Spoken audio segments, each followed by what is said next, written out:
Hello Blaggers, I'm here today outside the Release HQ and I'm here to do a radio show and also to interview some of the DJs and management, and they're going to tell us their story about going from a pirate to a fully fledged legit radio station. Don't forget to hit the like button, subscribe to our page, also check us out on Facebook under the Berkshire Blag. Stay safe Blaggers, come on let's go and do this.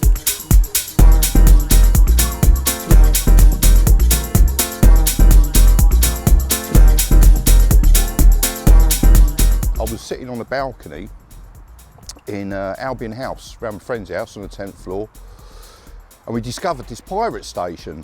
And we was like, well, we was a bit confused because normally we'd have to get a big aerial out and all this to try and get the ones from London. We didn't even have the aerial in the stereo, so we knew it was close. Anyway, so we're sitting on the balcony. Every time the geezer talked, there was this geezer in the window. So hold on a minute, he's talking to a microphone. So I was like, that's it. Pirate history. So pirate history started mid-90s after we had Green Apple that used to broadcast from Slough. Used to listen to that, avidly listen to that. And then if you remember back, all we had on the FM dial was Kiss FM, which by 1994, when I started PB, Point Blank, was my first pirate, was already leaning towards the commercial music, and so that was going down the drain really on the underground side. So yeah, we started Point Blank. Radio 1, they were still playing Cliff Richard back then, at Christmas time and stuff like that. Cliff Richard song, people didn't want to listen to that. They wanted proper underground music. That's what it was all about, Someone put what I used to call Capital Crapital, because it just played a load of crap. It was a friend of a friend that got me in contact with Point Blank at a certain time, as I say, back in 1998, and then they asked if I'd be interested in doing some cover shows. So I started off doing covers, really. It started by accident, really. I moved into a room in some shared accommodation, and about 10 years previous to that, it was a pirate radio station studio. So I found out who ran it. Turned out to be my old neighbour. So I was like, wow, this is just too intriguing to be true. So I got together with a couple of the boys and I said, listen, let's do something. So sure enough, we created our very own pirate radio station. We was doing late night shows, giving out addresses to certain parties that shall remain nameless, shall we say, in this area. I mean, one was about 10,000 people on the front page of the Sun. And I do distinctly remember giving out the coordinates for that night. When we were actually out doing an installation, to this day now, I've still got it. I've got a great big scar on the back of my head. I was out doing an installation and I got myself a little 12-volt shock. Of course, shocked me and cracked my head. So every time I go to the hairdressers or do my hair, I catch it there, and it reminds me of the time when we'd done this particular installation. And again, it's something that I'll never change. It's for starters, the name got us in a whirl of trouble. There was already a Rinse FM. Frequency wars, 87.5, 87.9, 87.7, all belonged to other stations. Our technician, he was like, well, we're never going to reach London. We're just doing a little small tin pot thing for try out and all the rest of it. So I was like, all right, let's go.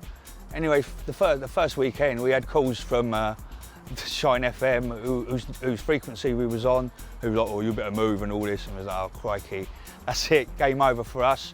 But we trundled on, and success followed quite swiftly. Right, so me and another guy were shown how to retune the microlink. So we're in a house in Conbrook, which is about a mile away from the actual transmitter.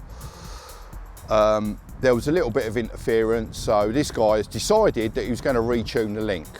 Next thing you know, within an hour we was off. We find out in the paper he'd actually retuned it onto a frequency that was Pan Am's Cargo's frequency as they was trying to come into land.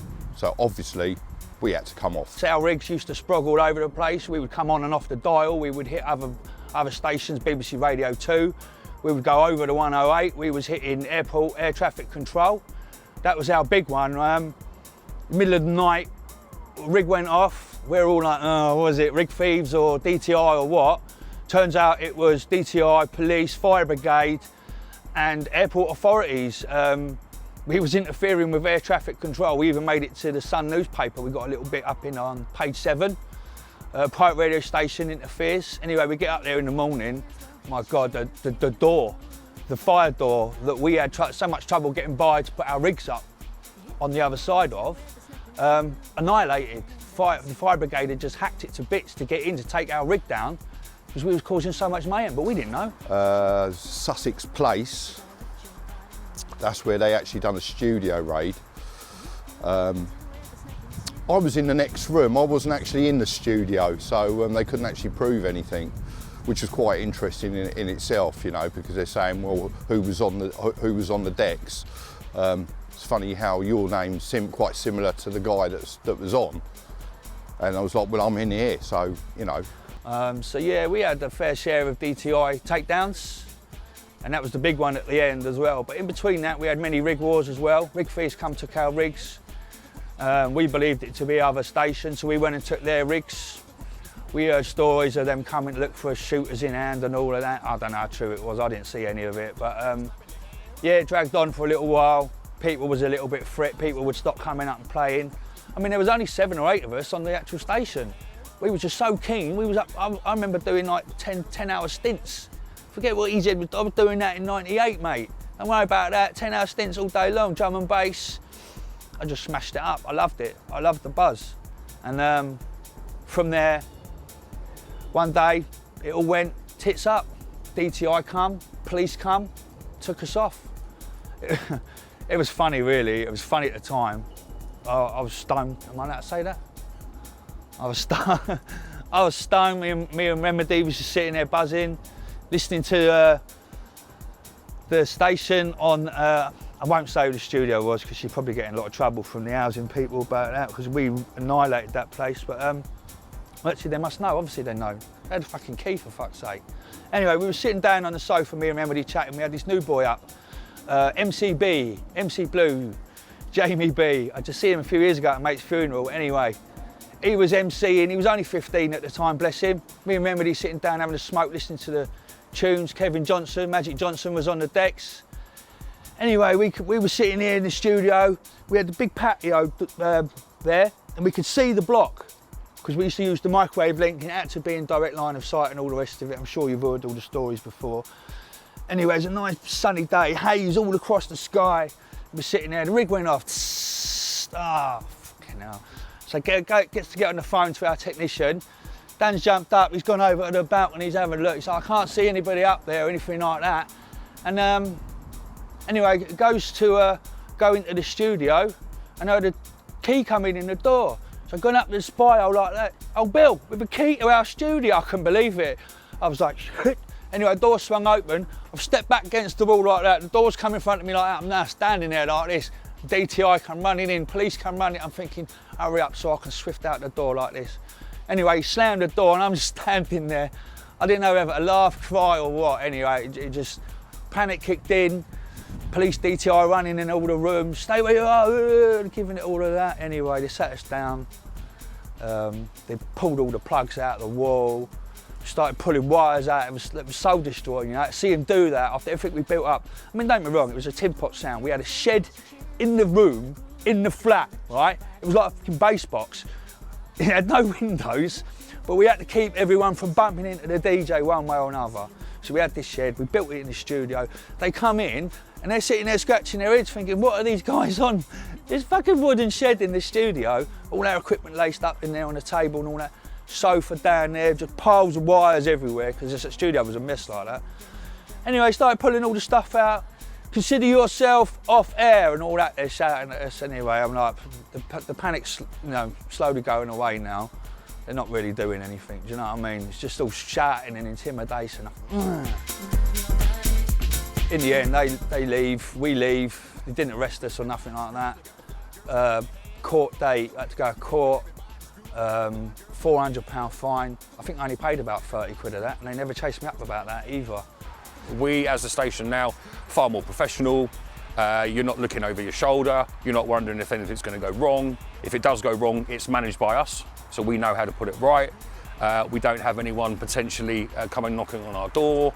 It's all completely legit and above board, and it's something that I thrive on doing every single day of the week. Yeah, they've still got that underground sound, you know, it's still got the pirate thing, and I think that is the whole point of Release. We're still giving, because at the end of the day, most people that listen to pirate radio, they don't want to listen to commercial stuff.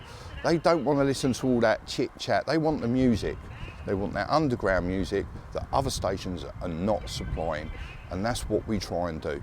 You know, it's not about, you know, the weather, the traffic and stuff like that. Today's technology, you don't need that, do you?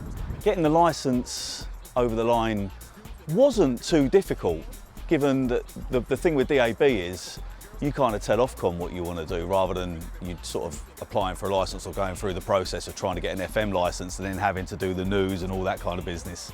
With DAB, you kind of almost can do what you like. So yeah, to do it on a legal radio station is great, really. I mean, I guess that was always the objective, to get there, to get somewhere, to be somebody, to be something, to have an achievement, an accolade of some kind, you know, to be recognised in some way or another. I mean, look, I'm not looking to, you know, the greatest DJ and all that. Who cares about all that? It's for the love of the music at the end of the day. And that's why most of us do it, you know. The approach for Release now is still the same. You know, we're trying to try and still have that pirate edge. But yeah, I mean, obviously we've got to conform, you know, stay within the guidelines, Ofcom guidelines. But yeah, we want to try and keep it as pirate as possible still.